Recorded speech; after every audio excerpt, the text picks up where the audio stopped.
Assalomu alaykum. Xabar 24 kanali o'z ishini boshladi. Kanalimizda birinchi bo'lsangiz, podpisatsiya va qo'ng'iroqchani bosib qo'yishni unutmang. Bugun dasturimizda yana bir tashkilotga qamoqxonalarga moneysizlik kirish huquqi berildi. Osiyo Olimpiya Kengashining bosh assambleyasida Otabek Umarov bugun taqdimot o'tkazdi. Ijtimoiy tarmoqlarda gaz zapravkada olingan video tarqalmoqda. Unga gazga navbatda kelgan fuqaro karnay-surnay chalib xursandchilik qilayotganligini ko'rish mumkin. Yulduz Usmonova og'ir vaziyatda qoldi. O'zbekistonning birinchi prezidentini Islom Karimov qiyofadoshi topildi. O'zbek-qirg'iz chegarachilari 10 bosh ot sabab muzokara o'tkazdi. Endi esa shu va boshqa xabarlar tafsiloti bilan batafsil Xabar 24 kanalida kuzatib borishingiz mumkin.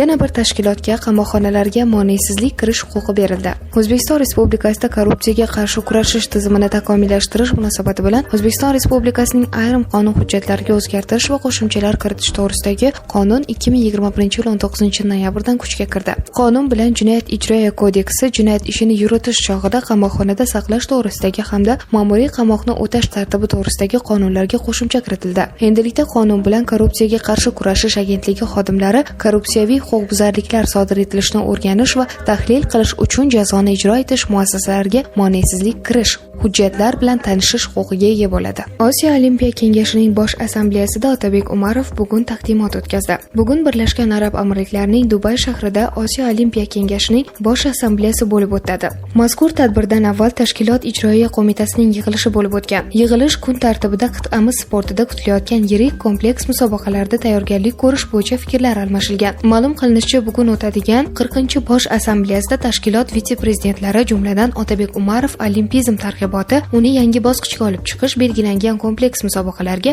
tayyorgarlik haqida taqdimot namoyish etishadi. Oybek Kasimov tadbir ishtirokchilarini mamlakatimizda Toshkent 2025 Yoshlar Osiyo o'yinlariga tayyorgarlik bo'yicha olib borilayotgan ishlar bilan tanishtirishi ma'lum qilingan. Ijtimoiy tarmoqlarda gaz zapravkada olingan video tarqalmoqda. Unga gazga navbatda kelgan fuqaro karnay-surnay chalib xursandchilik qilayotganligini ko'rish mumkin. O'zbekistonning birinchi prezidentini Islom Karimov qiyofadoshi topildi.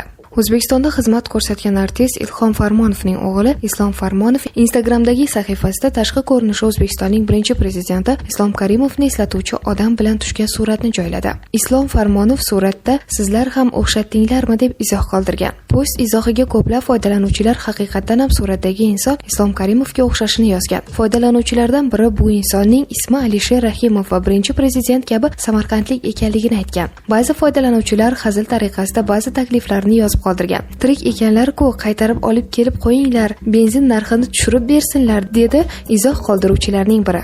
O'zbek-qirg'iz chegarachilari 10 bosh ot sabab muzokara o'tkazdi. Qirg'iziston Milliy xavfsizlik davlat qo'mitasining Jalolobod viloyati chegara xizmati xodimlari o'tlash vaqtida O'zbekiston hududiga o'tib ketgan 15 otni Qirg'iziston fuqarosiga qaytarib berdi.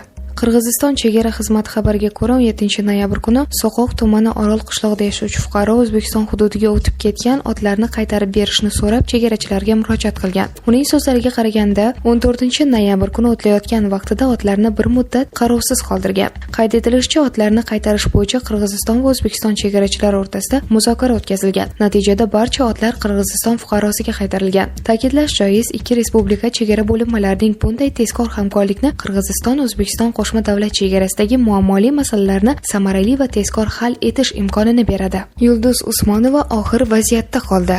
Yulduz Usmonova 20 ta qo'shiqni bekor qilgani va buning sababini aytdi. Manda bo'laveradi degan narsa yo'q. Konsert programmasi ham shu. O'xshamasa buzib boshqatdan yozishni boshlaydi. Konsertdan oldin 20 ta ashulani programma o'xshamagan uchun annullировать qilib, hammasini boshqatdan yozib boshqa. Ijtimoiy tarmoqlar bloklanishiga qarshi murojaat rad etildi. Mening fikrim portali internet platformalari bloklanishiga sabab bo'layotgan moddani bekor qilish haqidagi murojaatni ko'rib chiqib, uni ovozga qo'yishni rad etdi. Ma'lum qilinishicha, kuchga kirganiga 1 yil bo'lmagan qoidalarni bekor qilish haqidagi takliflar qabul qilinmaydi.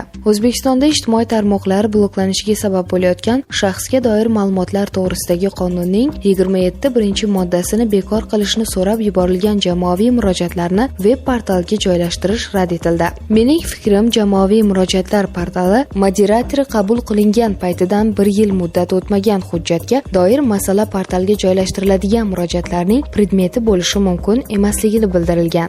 Mening fikrim, veb portali orqali elektron jamoaviy jamoaviy murojaatlar berish va ularni ko'rib chiqish tartibi to'g'risidagi nizomning 11-bandida mazmuni va ma'nosiga ko'ra veb portalga kelib tushgan, joylashtirilgan murojaatlarga o'xshash bo'lgan yoxud qabul qilingan paytidan e'tiboran 1 yil muddat o'tmagan vakolatli davlat organining qarori qabul qilib bo'lingan murojaat mening fikrim veb portaliga joylashtiriladigan murojaatlarning predmeti bo'lishi mumkin emas. Ya'ni mazkur qoidaga muvofiq sizning 746/21 murojaatingizga bildirilgan O'zbekiston Respublikasining shaxsga doir ma'lumotlar to'g'risidagi qonunining 27-moddasini bekor qilish haqidagi taklifingiz 2021-yilning 16-aprelida kuchga kirgan bo'lib, mazkur masala u kuchga kirgan sanadan e'tiboran 1 yil muddat o'tgandan so'ng mening fikrim veb portaliga ko'rib chiqildi. Shu munosabat bilan murojaatingiz mening fikrim veb portaliga joylashtirilmasligi ma'lum qilindi, deyiladi moderator javobida. AI Saxon markali benzin narxi 9,5% ga pasaydi. Hafta mobaynida AI Saxon markali benzinning birjadagi narxi 9,5% ga pasaydi. Bu haqda Monopoliyaga qarshi kurashish qo'mitasi axborot xizmati xabar bermoqda. 15-19 noyabr kunlari O'zbekiston Respublikasida tovar xomashyo birjasida o'tkazilgan ochiq birja savdolari yakunlariga ko'ra, AI Saxon markali avtomobil benzinining o'rtacha sotilish narxlari mahsulotning 1 tonnasi uchun 9,5% ga pasaydi. Hafta yakuniga ko'ra birja bozorining mazkur sistemasiga taklif darajasi 3,1% ga o'sgan. Shuningdek, birja savdolariga qo'yilgan benzin hajmidagi kichik 1 tonnalik lotlarning ulushi 6% dan 30% gacha oshirilgan. Buning natijasida birja savdolari orqali benzinni sotib olgan xaridorlarning soni 32 dan 1,3 ya'ni 4,5 baravarga o'sgan. Avvalroq xabar berganimizdek, Xalqlar do'stligi bekatidagi holat mas'ullar tomonidan batafsil o'rganildi. Vaziyatga oydinlik kiritilishicha, konsertdan so'ng ommaning ko'payib ketganligi sababli kassaga kirish yo'laklarida tirbandlik yuzaga kelgan. Shu sababdan kirish qismida tartibsizlik bo'lmasligi uchun yo'lovchilar ma'lum qismga ajratilgan holda o'tkazilgan. Saakashvilining Rustaviy qamoqxonasida narsalarni yig'ishtirayotgani aks etgan video tarmoqlarda e'lon qilindi. Sobiq prezident Gildani qamoqxonasi klinikasiga o'tkazildi. Rossiyada 6 nafar o'zbekistonlikka hukm o'qildi. Rossiyaning Novosibirsk shahrida 6 nafar o'zbekistonlik migrant xonada ishlaydigan xitoylikka hujum qilgani uchun sud qilindi. Ulardan biri qotillikda ayblandi. Novosibirsk sudi hukmiga ko'ra, hujum qilganlarning 5 nafari 8 yildan 10 yilgacha muddatga koloniyaga jo'natilgan. Qotillikda aybdor deb topilgan yana bir o'zbekistonlik 16 yil umrini qamoqda o'tkazadi. Qayd etilishicha, jinoyat guruhi 2019-yilning yozida issiqxona majmuasi hududida 2 marta Xitoy fuqarolariga hujum qilgan. Talonchilar xitoyliklarni kaltaklab, buyumlarni talon-taroj qilishgan. Hujum paytida xitoyliklardan biri halok bo'lgan. Hujumlar natijasida yetkazilgan zarar 1,7 million rublga baholangan. 16 yoshga to'lmagan bolalari bor yolg'iz onalarga soliq imtiyozi qo'llaniladi. 2 va undan ortiq 16 yoshga to'lmagan bolalari bor yolg'iz onalar uchun soliq imtiyozi qo'llaniladi. Bu haqda Adliya vazirligi xabar bermoqda. Qonunchilikka ko'ra 2 va undan ortiq 16 yoshga to'lmagan bolalari bor yolg'iz onalarning mehnatga haq to'lash eng kam miqdorning 1,41 baravari miqdoriga daromadlari soliq solishdan ozod etiladi. Bu imtiyoz har bir bola uchun fuqarolik holati dalolatnomalarini yozish organlari tomonidan taqdim etiladigan ma'lumotnoma asosida beriladi.